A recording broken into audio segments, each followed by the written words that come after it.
வணக்கம், நீங்க பார்த்துட்டு இருக்க டெக் ஆப்ஸ் தமிழ் சேனல். இன்னைக்கான வீடியோல நம்ம பார்க்க போறது Flipkartோட big billion day sale date வந்து ரிவீல் பண்ணிட்டாங்க. 27th அன்னைக்கு லைவ் ஆக போகுது. 26th பிளஸ் மெம்பர்ஸ்க்கு எல்லாமே லைவ் ஆயிடும். சோ நான் Flipkart ஆப்ல பார்த்த ஒரு சின்ன ஆஃபர் ரியலி சூப்பரா இருந்துச்சு. அதாவது M2 MacBook Air 6 board X990 அப்படிங்கிற மாதிரி போட்டுருந்தாங்க. சோ அரௌண்ட் ஒரு 60,000 ல இருந்து 70,000 குள்ள வர போகுது பிக் பில்லியன் டே சேல்ல. சோ உண்மையிலேயே MacBook Air M2 அந்த பிரைஸ்க்கு வர்த்தா? யார் MacBook Air M2 வாங்கலாம்? அண்ட் MacBook Air M2 வாங்கும்போது நிறைய பேர் பண்ற மிஸ்டேக் அப்படிங்கறத கிளியரா இந்த வீடியோல சொல்றேன். சோ நீங்க ஒரு மேக் வாங்குற மாதிரி இருந்தீங்க அப்படினா இந்த வீடியோ கண்டிப்பா ஸ்கிப் பண்ணாம ஃபுல்லா பாருங்க. ரொம்ப ஹெல்ப்ஃபுல்லா இருக்கும். இப்போ வாங்க வீடியோக்குள்ள போயிடலாம். அதுக்கு முன்னாடி நம்ம சேனலுக்கு இன்னும் சப்ஸ்கிரைப் பண்ணலாம், மறக்காம சப்ஸ்கிரைப் பண்ணி பக்கத்துல பெல் ஐகானை பிரஸ் பண்ணிக்கோங்க. இந்த வீடியோக்கு லைக் பண்ண மறந்துடாதீங்க. இப்போ வாங்க வீடியோக்குள்ள போயிடலாம்.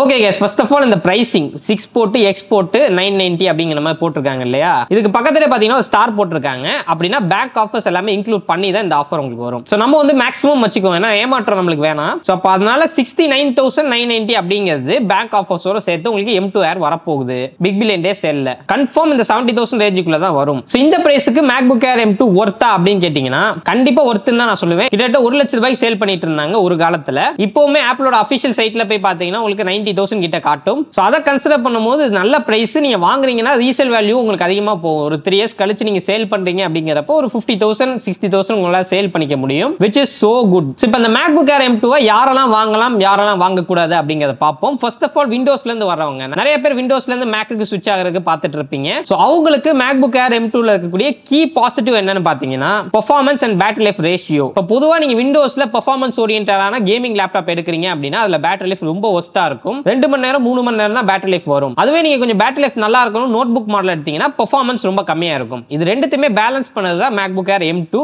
இதுல உங்களுக்கு பேட்டரி லைஃப் 18 ஹவர்ஸ் சொல்றாங்க. விண்டோஸ்ல இந்த பிரைஸ் செக்மெண்ட்ல யாருமே ஆஃபர் பண்ணாத பேட்டரி லைஃப். பெர்ஃபார்மன்ஸ் பாக்கும்போது ஐஎன் கேமிங் லேப்டாப் அளவுக்கு இல்லனாலும் கூட இந்த பிரைஸ்ல கிடைக்கிற நோட்புக்ஸ், அதாவது இப்ப Galaxy Book 4 எடுத்துக்கிட்டீங்கன்னா i5 1335U அப்படிங்கிற ப்ராசஸரோட வரும். அந்த ப்ராசஸரை விட M2 ப்ராசஸர் உங்களுக்கு பெட்டரான பெர்ஃபார்மன்ஸ் கொடுக்கும். சோ அதனால உங்களுக்கு பெர்ஃபார்மன்ஸ் அண்ட் பேட்டரி லைஃப் ரெண்டுமே பேலன்ஸ்டா கிடைக்கும் MacBook Airல. இது இல்லாம இந்த ஸ்பீக்கருங்க சொல்லியே ஆகணும். MacBook Airல ஸ்பீக்கர் சூப்பரா இருக்கும். விண்டோஸ் லேப்டாப்ல காம்படிஷனுக்கு வரவே முடியாது, அந்த அளவுக்கு சூப்பரா இருக்கும். நம்ம MacBook Air பத்தி ஃபுல் ரிவ்யூ ஆல்ரெடி போஸ்ட் பண்ணியாச்சு. அது இல்லாம M1 vs M2 கம்பேரிஷனும் போட்டுருக்கோம். மறக்காம அதை ஃபுல்லா செக் பண்ணி பாருங்க. பெர்ஃபார்மன்ஸ் பத்தி இன்னும் நிறைய விஷயங்கள் பேசியிருப்பேன். பட் சிம்பிளா சொல்லணும்னா ஒரு கேஷுவல் யூசேஜுக்காக இல்லாட்டி ப்ரொஃபஷனல் யூசேஜுக்காக நீங்க தாராளமா MacBook Air M2 ட்ரை பண்ணலாம். இப்போ யாரு ட்ரை பண்ண கூடாது அப்படிங்கறத சொல்லிடுறேன். MacBook Air M2 ல பேஸ் மாடல், அதாவது ஆஃபர்ல வர்ற மாடல் 8GB RAM ஓட தான் வரும். 16GB RAM ஆஃபர்ல வரக்கு வாய்ப்பு ரொம்ப கம்மி தான். சோ 8GB RAM 80% பீப்பிளுக்கு போதுமானது. நீங்க தாராளமா கன்சிடர் பண்ணலாம். பட் பிரச்சனை என்னன்னு பாத்தீங்கன்னா நீங்க கொஞ்சம் புஷ் பண்ணும்போது, இப்போ எக்ஸாம்பிளுக்கு நீங்க Mac வாங்கி அதுல வந்து விண்டோஸ் ரன் பண்ண போறீங்க, parallels வச்சு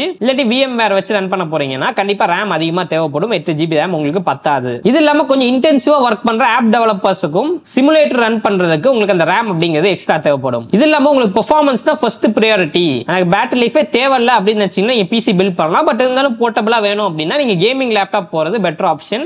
ஏன்னா மேக்புக்ல உங்களுக்கு கேமிங் லேப்டாப்ல கிடைக்கிற அளவுக்கான ஹை எண்ட் பெர்ஃபார்மன்ஸ் கிடைக்காது. எஸ்பெஷலி கிராபிக்ஸ்ல காம்ப்ரமைஸ் இருக்கும். பட் ஸ்டில் நீங்க விண்டோஸ்ல நோட்புக் கன்சிடர் பண்றதுக்கு எனக்கு தெரிஞ்சு நீங்க மேக்புக் கன்சிடர் பண்ணலாம். அண்ட் ஃபைனலி கேமிங்காக மேக் வாங்குறீங்கன்னா நான் சொல்ல தேவையில்ல, உங்களுக்கே தெரியும் மேக்ல நிறைய கேம்ஸ் அவைலபிளா இல்ல. ஈவன் தோ நீங்க விண்டோஸ் இன்ஸ்டால் பண்ணி ட்ரை பண்ணாலும் கிராபிக்ஸ் பெர்ஃபார்மன்ஸ் உங்களுக்கு விண்டோஸ்ல டெடிகேட்டட் கார்டு அளவுக்கு உங்களுக்கு இது பெர்ஃபார்ம் பண்ணாது. சோ அதனால கேமர்ஸ் தள்ளி நிக்கிறது நல்லது. மத்தபடி எடிட்டிங்க்கு போட்டோஷாப்புக்கு எல்லாமே பக்காங்க. தாராளமா நீங்க வாங்கி ட்ரை பண்ணலாம். FCP லாஜிக் மாதிரியான விஷயங்கள்லாம் உங்களுக்கு கிடைக்கும். நிறைய விஷயங்கள் நீங்க எக்ஸ்ப்ளோர் பண்ணலாம். ஆப் டெவலப்பர்ஸும் கண்டிப்பா மேக் ட்ரை பண்ணலாம். ஏன்னா நீங்க iOS மேக்குக்கும் ஆப் டெவலப் பண்ணலாம். சோ அதனால நான் சொன்ன விஷயங்கள் எல்லாமே கன்சிடர் பண்ணுங்க. உங்களோட யூஸ் கேஸ் ஓகேவா இருந்துச்சுன்னா தாராளமா இந்த ஆஃபரை யூஸ் பண்ணி நீங்க MacBook Air M2 வாங்கலாம். அண்ட் இப்ப நிறைய பேர் பண்ற மிஸ்டேக்கை பத்தி பாத்துருவோம். MacBook Air M2 வாங்கும்போது நிறைய பேர் இந்த வீடியோ பாதி பார்த்துட்டு அப்படியே போயிட்டு ஆர்டர் பிளேஸ் பண்ணிடுவாங்க. பட் அது மாதிரி தயவு செஞ்சு பண்ணாதீங்க. ஏன்னா இப்ப ஆஃபர்ல வர மாடல், அதாவது 69,990 சொன்னோம் இல்லையா, இந்த மாடல் வந்து பேஸ் மாடலுங்க. 256GB தான் இப்ப அந்த ஆஃபர் அப்படிங்கிறது போட்டிருக்காங்க. சோ நான் பேசிக்கலி 2024ல 256GB SSD இருக்கக்கூடிய மாடல் ரெக்கமெண்ட் பண்ண மாட்டேன். ஏன்னா 3 ரீசன் இருக்கு. ஃபர்ஸ்ட் ரீசன் பாத்தீங்கன்னா ஸ்டோரேஜ் பத்தாதுங்க. நான் 256GB M1 Mac mini use பண்றேன். எனக்கு சுத்தமா அதுல ஸ்டோரேஜ் பத்தல. இது என்னோட MacBook Pro M3, இதுல 512GB SSD இருக்கு. இது போதுமான அளவுக்கு இருக்கு. ரெண்டாவது விஷயம் பாத்தீங்கன்னா நீங்க MacBook Air M2 ல 256GB மாடல் வாங்கும்போது SSD ஓட ஸ்பீடு ஸ்லோவா இருக்குதுங்க. பாதிக்கு பாதி தான் கிடைக்குது. சோ அதனால M1 Air விட கம்மியான பெர்ஃபார்மன்ஸ் தான் அந்த பேஸ் வேரியன்ட்ல கிடைக்கும் நீங்க 256GB SSD மாடல் வாங்குனீங்கன்னா. இது எதனாலன்னு கேட்டீங்கன்னா பாத்தீங்கன்னா இதுக்கு முன்னாடி வந்த மேக் மாடல்ஸ்லாம் நீ 256GB மாடல் எடுக்கும்போது ரெண்டு நாண்டட் சிப் இருக்கும் 128 அப்படின்னு பிரிச்சு கொடுத்திருப்பாங்க. பட் M2 ப்ராசஸர்ல பாத்தீங்கன்னா ஒரே ஒரு 256GB தான் கொடுத்திருப்பாங்க நாண்டட் சிப். சோ அதனால இதோட பெர்ஃபார்மன்ஸ் சிக்னிஃபிகண்டா குறையுது. அதனாலே நான் உங்களுக்கு 512GB மாடலை ரெக்கமெண்ட் பண்ணுவேன். அண்ட் இப்போ மூணாவது விஷயம் என்னன்னு பாத்தீங்கன்னா உங்களுக்கு எக்ஸ்ட்ரா பெனிஃபிட் கிடைக்கும். நீ 256GB மாடல் வாங்கும்போது 8 கோர் GPU தான் இருக்கும். பட் 512GB மாடல் வாங்கும்போது 10 கோர் GPU அப்படிங்கிறது வரும். ரெண்டு எக்ஸ்ட்ரா GPU கோர் இருக்கும். நல்ல பெர்ஃபார்மன்ஸ் 512GB மாடல்ல கண்டிப்பா இம்ப்ரூவ் ஆயிருக்கும். இது இல்லாம பாக்ஸ்ல டூயல் USB-C போர்ட் அடாப்டர் கொடுப்பாங்க 512GB மாடலுக்கு. நீங்க 256GB மாடல் எடுக்கிறீங்கன்னா ஒரே ஒரு போர்ட் தான் இருக்கும். சோ இதெல்லாம் உங்களுக்கு ஆடட் அட்வான்டேஜ். சோ அதனால எக்ஸ்ட்ரா ஸ்பெண்ட் பண்ணி நீங்க 512GB மாடல் வாங்குறத நான் கண்டிப்பா ரெக்கமெண்ட் பண்ணுவேன். அன்லெஸ் உங்களுக்கு பட்ஜெட் டைட்டா இருக்காத வரைக்கும். சோ ஆக்சுவலா 512GB மாடல் பாத்தீங்கன்னா ஒரு 20,000 அப்கிரேட். இப்போ இது 256GB 70,000 வருதுன்னா எனக்கு தெரிஞ்சு 512GB 90,000 வரும். 90,000 நான் சொல்றது மேக்ஸிமம். பட் ஆக்சுவலா எனக்கு தெரிஞ்சு சேல்ல ஒரு 80,000 வரதுக்கு வாய்ப்பு இருக்கு 512GB மாடல். அப்படி வந்துச்சுன்னா கண்டிப்பா எக்ஸ்ட்ரா 10,000 ரூபாய் கொடுத்து 512GB மாடலை கன்சிடர் பண்ணுங்க. பெஸ்ட் டீலா இருக்கும். சோ M2 Air பாக்குறவங்க தாராளமா இந்த ஆஃபரை யூட்டிலைஸ் பண்ணி வாங்கிக்கலாம். நீங்க முன்னாடியே HDFC கார்டு வாங்கி வச்சுக்கிட்டீங்க அப்படின்னா இந்த கார்டு ஆஃபர்லாம் போட்டு அவங்க சொல்ற அந்த பிரைஸ்க்கு உங்களால வாங்கிக்க முடியும். அண்ட் ஓகே गाइस அவ்வளவுதான் இந்த ஒரு வீடியோ. பிக் பில்லியன்ஸ்க்கு அப்புறம் டீல்ஸ் எப்படி இருக்கு அப்படிங்கறத பார்த்துட்டு இன்னொரு வீடியோ கண்டிப்பா மேக்குக்காக போஸ்ட் பண்றேன். அண்ட் எத்தனை பேர் இந்த பிக் பில்லியன் டே சேல்ல மேக்ல இன்ட்ரெஸ்டடா இருக்கீங்க அப்படிங்கறத கீழே கமெண்ட் பண்ணுங்க. பார்த்து நானும் தெரிஞ்சுக்கிறேன். நிறைய வீடியோஸ் கொண்டு வரேன். அண்ட் ஓகே गाइस மினிமலா எத்தில் சந்திக்கிறேன். நன்றி, வணக்கம்.